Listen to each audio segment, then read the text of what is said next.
The red light flickered on.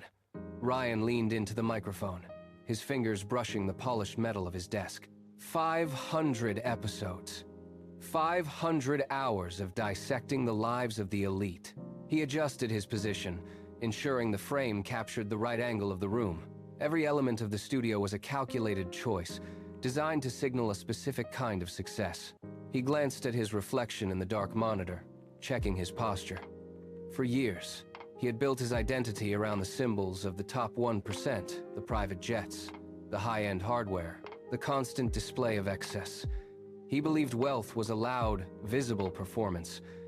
He had spent his entire career chasing that singular image, convinced that if he surrounded himself with the markers of prosperity, he would eventually become it. He looked across the table at the empty chair. The guest was late. Ryan tapped his pen against the desk, his eyes scanning the room one last time to ensure everything looked perfect. He was ready to talk about money, about the flash of gold and the speed of acquisition. He was ready to reinforce the narrative he had spent his life believing. The door creaked open, and the guest stepped in. He moved with a quiet, grounded energy that felt alien in the polished room. He pulled out the chair and settled in, his focus shifting immediately to the task at hand. Ryan paused, his gaze lingering on the guest. There was no flash. There was no signal. Just a man who looked like he had spent the morning working in a garage. Ryan cleared his throat, his prepared questions about luxury assets suddenly feeling hollow. The guest did not wait for an invitation. He leaned back, resting his hands on the table, and began to outline his dividend strategy. He spoke not of jets or yachts, but of cash flow, compounding interest, and the slow, relentless accumulation of equity. He dissected his portfolio with the clinical precision of an engineer. Ryan watched him, waiting for the punchline, waiting for the mention of a trophy purchase, but it never came. The guest described his investments as boring, predictable, and remarkably effective. Ryan sat frozen. The man across from him was talking about millions, yet every word dismantled the foundation of Ryan's belief system. The image of wealth Ryan had cultivated for 500 episodes was not just being questioned, it was being erased. Ryan looked down at his yellow legal pad.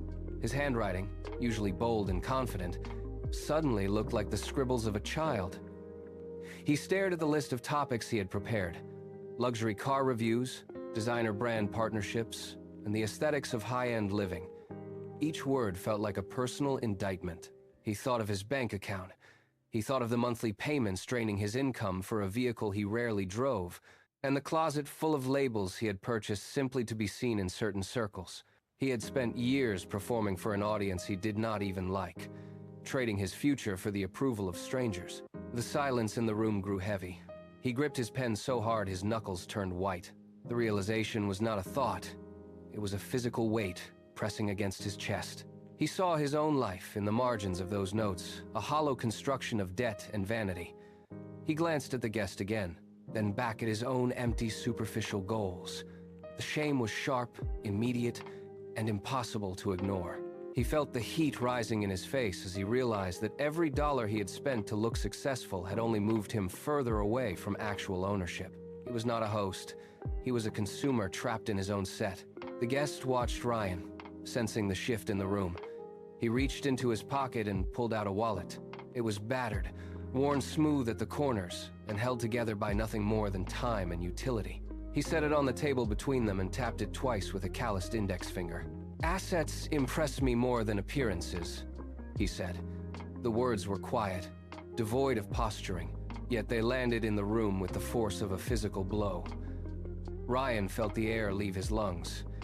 He looked at the wallet, then up at the man who owned a chain of successful clinics yet chose to drive a truck with a decade of rust on the frame. The contrast was absolute. Ryan tried to formulate a response, but his throat tightened. Every standard he had used to measure his life for the last 5 years crumbled in the face of that simple, worn leather. He looked at his own hands, then back at the guest. The man did not boast. He did not lean in for effect. He simply waited, his eyes clear and steady, letting the weight of the truth settle into the floorboards. Ryan felt the familiar rhythm of his own pulse speed up, a sudden, sharp clarity overriding the haze of his previous ambitions. The lesson was not a suggestion. It was an anchor. The studio lights caught the metal on his wrist. It was a heavy, intricate piece, designed specifically to be noticed, to signal status, to demand a second look from anyone within reach. Under the harsh glare of the recording equipment, the watch glinted with an arrogance that suddenly felt obscene. Ryan looked from the guest's worn leather wallet to his own arm. The discrepancy was not just financial. It was a character flaw rendered in steel and glass. He felt a prickle of heat crawl up his neck. Every second that passed, the watch felt heavier, a cold weight pulling his arm toward the desk. He shifted his position, moving his hand into his lap, but the movement was clumsy. He tried again, pulling his sleeve down with his opposite hand, dragging the fabric over the watch until the metal was completely obscured. He tucked his hand deep into the pocket of his chair, clamping his fingers shut. The ticking of the studio clock seemed louder now, rhythmic and hollow. He stared at the guest, his hand hidden, his wrist bare. The silence between them remained unbroken, but the dynamic had shifted. Ryan sat perfectly still, his pulse steady, feeling the absence of the display against his skin. For the first time in years, he was not performing. The next interview began the following morning. Ryan adjusted the gain on the mixer, leaned into the microphone, and asked the question that had formed in the silence of the previous night. What is the biggest misconception about wealth? The guest hesitated for a fraction of a second, then gave an answer that mirrored the last one. Ryan interviewed a third guest, then a fourth, then 10 more. The cadence of the responses became a drumbeat in his mind. Each person, regardless of their background or industry, arrived at the same conclusion. They spoke of the difference between the stage and the engine room. Status, they argued, was for the public a mask worn to satisfy the expectations of strangers. Ownership, however, was for the wealthy. It was the quiet accumulation of assets, the slow building of foundations that required no audience and no applause. Ryan listened, his pen moving across the notepad, tracing the same themes over and over. He saw the pattern emerging from the data. The people who truly possessed power did not feel the need to broadcast it. They lived in the shade of their own achievements, unconcerned with the opinions of the passing crowd. The message was singular, absolute, and impossible to ignore. Ownership was the only currency that mattered. The final guest of the week was a retired engineer who arrived in a rusted sedan. He sat down and told a story that stripped away the last of Ryan's doubts. For 30 years, the man had lived in a small, two-bedroom house on a quiet street. His neighbors often whispered about his struggle, offering him help, pitying his worn-out tools and his lack of new possessions. They saw a man who could not keep up. They did not see the ledger. While they were busy financing their own depreciating status symbols, he was funneling his income into a quiet, growing machine.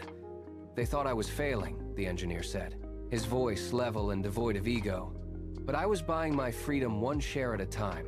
He had spent 3 decades building a legacy that lived entirely in the numbers, invisible to the eyes of the street. Ryan stared at his own notes, the ink blurring as the reality sank in. The engineer had not just saved money. He had built a fortress of assets while the world looked the other way. It was a masterclass in patience.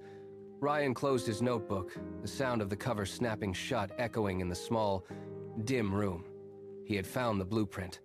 He no longer wanted to be seen, he wanted to be substantial. That Monday, the shift began. Ryan sat at his desk and opened his banking apps.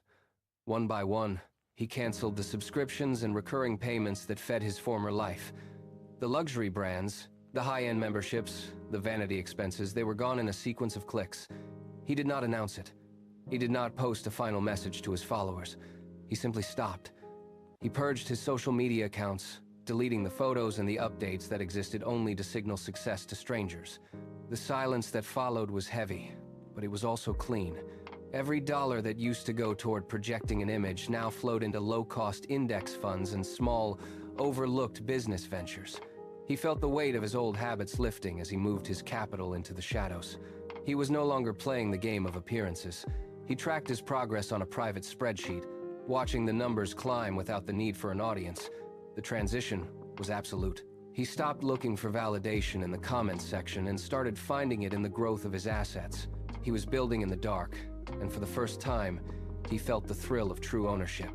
The constant hum of anxiety that had defined his years in the city simply evaporated. Without the pressure to maintain a facade, his daily routine became focused and efficient. He worked longer hours, but his mind remained clear. He no longer tracked the fluctuating value of his possessions, but instead watched the steady, upward climb of his net worth. It grew in quiet, invisible increments, compounding away from the public gaze.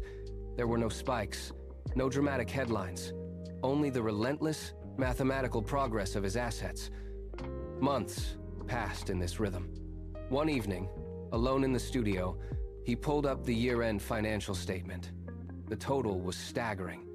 He looked at the sum, then back at the same desk, the same monitor, and the same apartment he had occupied for years. Nothing in his immediate surroundings had changed, yet the reality of his position had shifted entirely. He ran a finger down the columns, verifying the growth. The ledger proved what he had once doubted. Wealth was not a performance to be staged for others. It was a private victory. He leaned back, the numbers glowing on the screen, and finally understood the scale of what he had achieved. Ryan leaned back, the blue light of the monitor reflecting in his eyes. He remained in the same room, surrounded by the same gear, living the same life he had occupied before the change. The staggering numbers on the screen did not demand a celebration or a new purchase. They offered something far more valuable: options. He realized then that the secret was never a mystery of complex finance or hidden luck. It was a simple choice between the applause of strangers and the quiet security of his own future. Most people shout their wealth to feel important, desperate to broadcast their status to the world. The truly wealthy whisper their success through the absolute freedom they have purchased for themselves. He saved the file, closed the laptop, and stood up. The room felt different now, not because of the equipment or the decor, but because of the absence of the performance. He reached out and clicked the switch. The studio lights vanished, plunging the space into total darkness.